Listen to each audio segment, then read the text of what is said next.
ओम शांति। आज का विचार, जरा सोचो, भगवान की नज़र तुम पर है, तुम्हारी नज़र कहाँ है? 7/10/2023 के बाबा के मधुर महावाक्य। बाबा कहे, मीठे बच्चे, बुद्धि को यहाँ वहाँ भटकाने की बजाय घर में बाप को याद करो, दूर दूर तक बुद्धि को ले जाओ। इसे ही याद की यात्रा कहा जाता है। बुद्धि को यहाँ वहाँ भटकाने की बजाय घर में बाप को याद करो, दूर दूर तक बुद्धि को ले जाओ। इसे ही याद की यात्रा कहा जाता है। प्रश्न, जो बच्चे सच्चे दिल से बाप को याद करते हैं, उनकी निशानी क्या होगी? जो बच्चे सच्चे दिल से बाप को याद करते हैं, उनकी निशानी क्या होगी?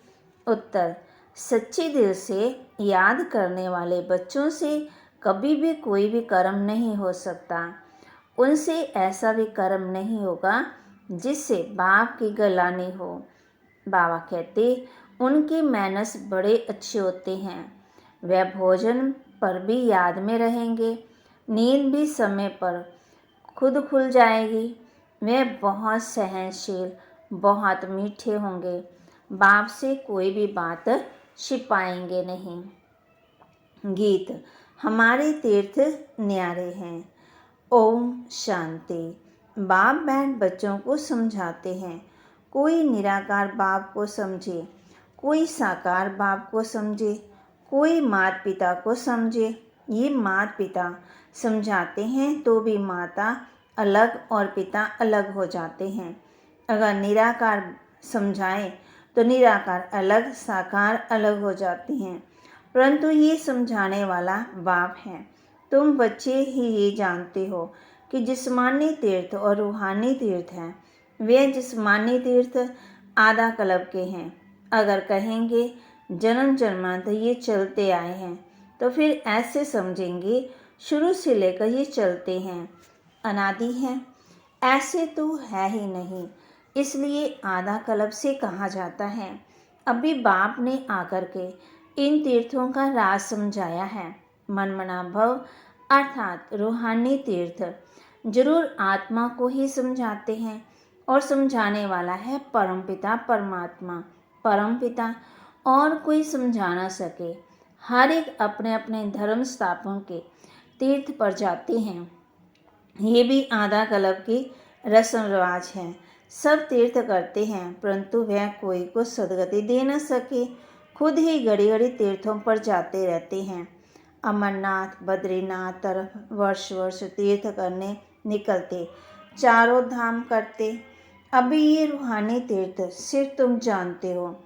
रूहानी सुप्रीम बाप ने समझाया है, मनमना भाव और जिस्मानी तीर्थ आदि सब छोड़ो, मुझे याद करो तो तुम सच्चे सच्चे स्वर्ग में चले जाएंगे।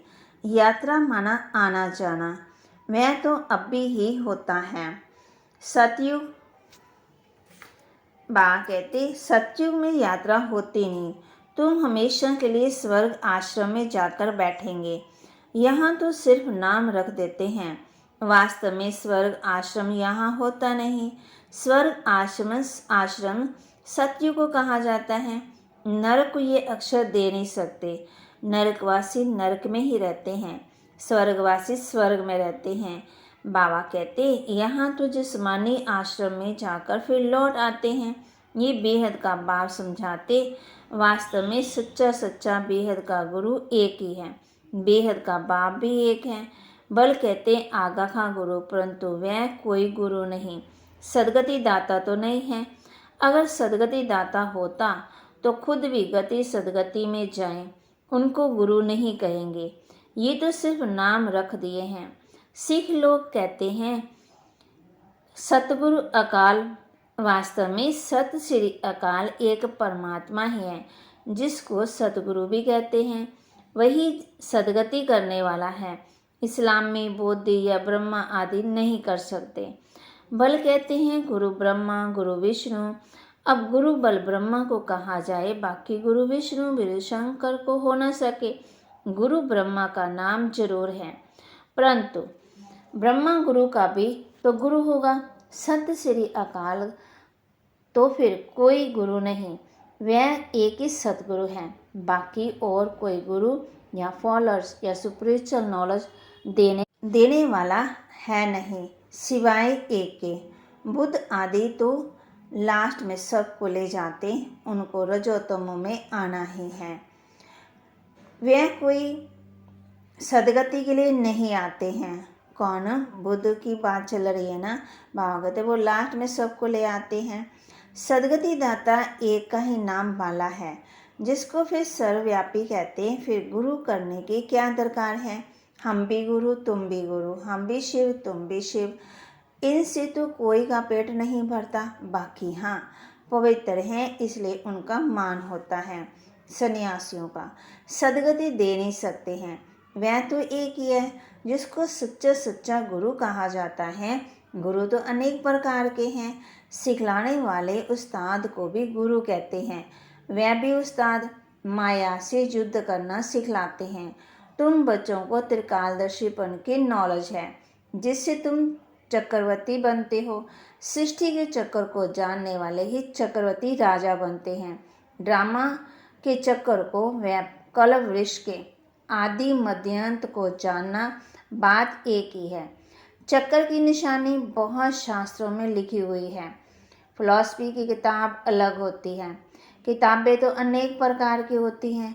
यहाँ तुमको कोई किताब की दरकार नहीं है। बाबा कहते तुमको तो जो बाप सिखलाते हैं ना, वह समझाना है। बाप की प्रॉपर्टी पर तो सब बच्चों का हक है, परंतु स्वर्ग में सबको एक जैसी प्रॉपर्टी तो नहीं होगी। राजाई हैं उनकी जो बाप का बना। बाबा कहा थोड़ा भी ज्ञान सुना तो वह हकदार हो जाते हैं, परंतु नंबरवार। कहाँ विश्व के महाराज, कहाँ दास दासियाँ, ये सारी राजधानी स्थापन हो रही है। बाप का बनने से स्वर्ग का वर्षा तो जरूर मिलता है। वर्षा मिलता है बाप से। ये नई बातें होने के कारण मनुष्य समझते नहीं हैं। बाप समझाते सतयुग में विकार है नहीं, माया ही नहीं तो विकार कहाँ से आए। माया का राज्य शुरू होता द्वापर से। ये है रावण की 5 जंजीरें। वहाँ ये होती नहीं। जास्ती डिस्कस नहीं करना। वह है ही संपूर्ण निर्विकारी दुनिया। बाकी बच्चे पैदा होने की, गद्दी पर बैठने की, महल आदि बनाने की रस्म रिवाज जो होगी वह जरूर अच्छी ही होगी, क्योंकि स्वर्ग है। बाप समझाते बच्चे इस रूहानी यात्रा में तुम्हें निरंतर बुद्धि योग लगाना है। ये बहुत सहज है। भक्ति मार्ग में भी सवेरे उठते हैं, ज्ञान मार्ग में भी सवेरे उठ बाप को याद करना है, और कोई किताब आदि पढ़ना नहीं है। सिर्फ बाप कहते हैं मुझे याद करो, क्योंकि अब छोटे बड़े सबका मौत सामने खड़ा है। मरते समय कहते हैं भगवान को सिमरो। अंतकाल अगर भगवान को नहीं सिमरेंगे तो स्वर्ग में जा नहीं सकेंगे। तो बाप भी कहते हैं मन मना भव, इस देह को भी याद नहीं करना है।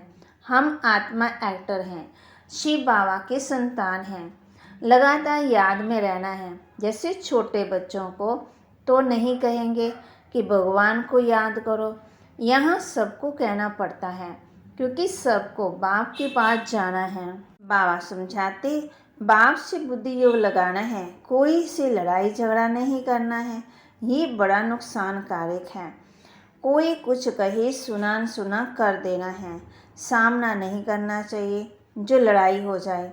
हर बात में सहनशील भी होना चाहिए। और फिर समझना है बाप बाप भी है, धर्मराज भी है। कुछ भी बात है तो तुम बाप को रिपोर्ट करो, फिर धर्मराज के पास पहुंच ही जाएगा और सजा के भागी बन पड़ेंगे। बाप कहते हैं मैं सुख देता हूँ, दुख अर्थात सजाएं धर्मराज देते हैं। मुझे सजा देने का अधिकार नहीं है। मुझे सुनाओ, सजा धर्मराज देंगे। बाबा को सुनाने से हल्का हो जाएंगे, क्योंकि ये फिर राइट हैंड है ना। सतगुरु का निंदक ठोर ना पाए। जजमेंट तो धर्मराज ही देंगे ना कि किसका दोष है।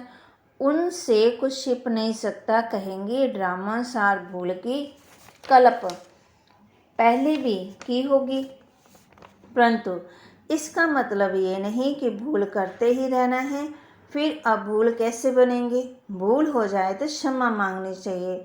बंगाल में किसी का पैर आदि लग जाता है तो झट क्षमा मांगते हैं। यहाँ तो एक दो को गाली देने लग पड़ते हैं। मैनर्स बहुत अच्छे होने चाहिए। बाप सिखलाते तो बहुत हैं, परंतु समझते नहीं तो समझा जाता इनका रजिस्टर खराब है। निंदा कराते रहते हैं तो पदवी भ्रष्ट हो जाएगी। फिर जन्म जन्मांतर के विकर्मों का बोझा तो है ही, उनको उनकी जो सज़ा भोगनी ही है। फिर यहाँ रहकर अगर विकर्म करते तो उनकी 100 गुना सज़ा मिल जाती। सज़ा तो खानी ही है। जैसे बाबा काशी कलवड़ का समझाते हैं, वह है भक्ति मार्ग का, ये ज्ञान मार्ग की बात है। एक तो पहले वाले विकर्म हैं, दूसरा फिर इस समय जो करते हैं उनका दंड 100 गुना हो जाता है। बहुत कड़ी सज़ा खानी पड़ेगी। बाप तो हर एक बात समझाते हैं, कोई पाप ना करो, नष्ट मोह बनो। कितनी मेहनत है। इस मम्मा बाबा को याद नहीं करना, इनको याद करने से जमा नहीं होगा। बाबा समझाते, इनमें शिव बाबा आते तो याद शिव बाबा को करना है। ऐसे नहीं कि इनमें शिव बाबा है इसलिए इनकी याद रहे, नहीं, शिव बाबा को वहाँ याद करना है। शिव बाबा और स्वीट होम को याद करना है। जिन माफिक बुद्धि में याद रहना है। बाबा कहे जिन माफिक बुद्धि में याद रखना है। शिव बाबा वहाँ रहते हैं, शिव बाबा यहाँ आकर सुनाते हैं, परंतु हमको याद वहाँ करना है, यहाँ नहीं। बुद्धि दूर जानी चाहिए, यहाँ नहीं। ये शिव बाबा तो चला जाएगा, यहाँ तो शिव बाबा इस एक में ही आते हैं। मम्मा में उनको देख ना सके। तुम जानते हो ये बाबा का रथ है, परंतु उनके चेहरे को नहीं देखना है। बुद्धि वहाँ लटकी रहे। यहाँ बुद्धि रहने से इतना मज़ा नहीं आएगा। ये कोई यात्रा नहीं हुई। यात्रा की हद तुम्हारी वहाँ है। ऐसे नहीं कि बाबा को ही देखते रहो क्योंकि इनमें शिव है, फिर ऊपर जाने की आदत छूट जाती है। बाप कहते हैं मुझे वहाँ याद करो, बुद्धि वहाँ लगाओ। कोई बुद्धू समझते हैं कि बाबा को ही बैठ देखें। अरे बुद्धि को स्वीट होम में लगाना है। शिव बाबा तो सदा रथ पर रह न सके, यहाँ आकर से सर्विस करेंगे। सवारी ले सर्विस कर फिर उतर जाएंगे। बैल पर सदा सवारी तो हो नहीं सकती, तो बुद्धि वहाँ रहनी चाहिए। बाबा आते हैं, मुरली चलाकर चले जाते हैं, इनकी बुद्धि भी वहाँ रहती है। रास्ता बरोबर पकड़ना चाहिए, नहीं तो घड़ी घड़ी गिर पड़ते हैं। ये तो थोड़ा समय है, इनमें शिव बाबा ही नहीं होगा तो याद क्यों करेंगे? मुरली तो ये भी सुना सकते हैं, इनमें कभी कभी नहीं, कभी रेस्ट लेते तुम याद वहाँ करो। बाबा कहते कभी कभी बाबा ख्याल करते हैं ड्रामा सार कल पहले आज के दिन जो मुरली चलाई थी वही जाकर चलाऊंगा।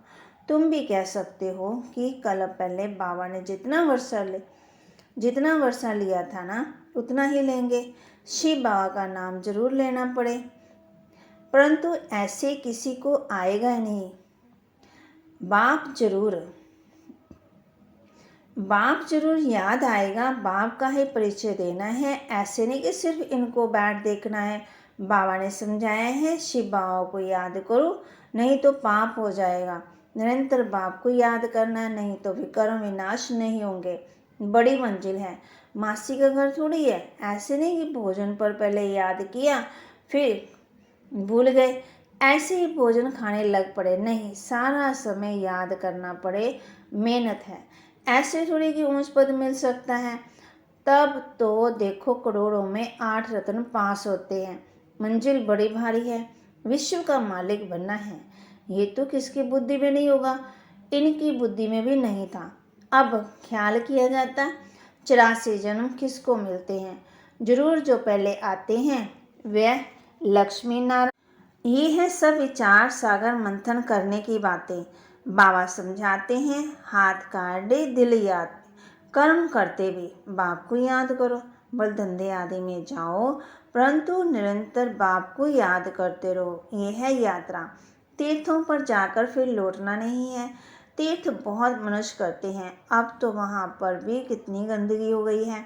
नहीं तो तीर्थ स्थान पर भी कभी बाबा कहते, इतना गंद नहीं होता था, अभी तो कितना भ्रष्टाचार है। झट गाली देने लग पड़ते हैं। आज चीफ मिनिस्टर हैं, कल उनको उतार देते हैं, माया के मुरीद बन जाते हैं। बाबा कहते, इतना भ्रष्टाचार है, पैसे इकट्ठे करेंगे, मकान बनाएंगे, धन के पीछे चोरी करने लग पड़ते हैं। तुम अब स्वर्ग जाने की तैयारी कर रहे हो, वही याद आना चाहिए, धारणा भी होनी चाहिए, मूल्य लिखकर फिर रिवाइज करनी चाहिए। फुर्सत तो बहुत रहती है, रात को तो बहुत फुर्सत है, रात को जागो तो आदत पड़ जाएगी। जो सच्चा सच्चा बाबा को याद करने वाला होगा, उनकी आँख आप पे खुल जाएगी। बाबा अनुभव बताते हैं कैसे रात को आँख खुल जाती है। अब भी तो नींद के लिए और ही पुरुषार्थ करते हैं। हाँ, स्थूल काम करने से भी शरीर को थकावट होती है। बाबा का रथ भी देखो कितना पुराना है, विचार करो।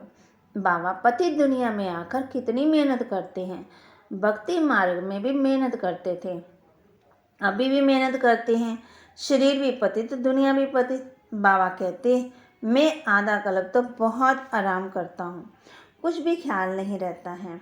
भक्ति मार्ग में बहुत ख्याल करना पड़ता है, इसलिए बाप को रहम दिल गाया हुआ है। बाबा कहते, कितनी महिमा करते हैं बाप की, वही बाप अभी हमको पढ़ाते हैं। कहते हैं और कोई पढ़ा ना सके। अच्छा, मीठे मीठे सिकिलदे बच्चों प्रति माता पिता बाप दादा का याद प्यार और गुड मॉर्निंग। रूहानी बाप की रूहानी बच्चों को नमस्ते। रूहानी बच्चों की रूहानी बाप दादा को दिलवा जान सिकवा प्रेम से नमस्ते। धारणा के लिए मुख्य सार, किसी का भी सामना नहीं करना है, कोई कुछ कहे तो सुना अनसुना कर देना है, सहनशील बनना है, सतगुरु की निंदा नहीं करानी है, किसी का भी सामना नहीं करना, कोई कुछ कहे तो सुना अनसुना कर देना है, सहनशील बनना है, सतगुरु की निंदा नहीं करानी है, अपना रजिस्टर खराब होने नहीं देना है, भूल हो जाए तो बाप को सुनाकर क्षमा मांग लेनी है, ऊपर याद करने की आदत डालनी है। क्या करना है? रजिस्टर खराब नहीं करना है, भूल हो जाए तो बाप को सुनाकर क्षमा मांग लेनी है और याद करने की आदत डालनी है। वरदान, साइलेंस की शक्ति द्वारा जमा के खाते को बढ़ाने वाले श्रेष्ठ पद के अधिकारी भव। साइलेंस की शक्ति द्वारा जमा के खाते को बढ़ाने वाले श्रेष्ठ पद के अधिकारी भव। जैसे वर्तमान समय साइंस की शक्ति का बहुत प्रभाव है, अल्पकाल के लिए प्राप्ति करा रही है, ऐसे साइलेंस की शक्ति द्वारा जमा का खाता बढ़ाओ। बाप की दिव्य दृष्टि से स्वयं को शक्ति जमा करो, तब जमा किया हुआ समय पर दूसरों को दे सकेंगे। जो दृष्टि के महत्व को जानकर साइलेंस की शक्ति जमा कर लेते, वही श्रेष्ठ पदवी के अधिकारी बनते हैं। उनके चेहरे से खुशी की रूहानी झलक दिखाई देती है। स्लोगन,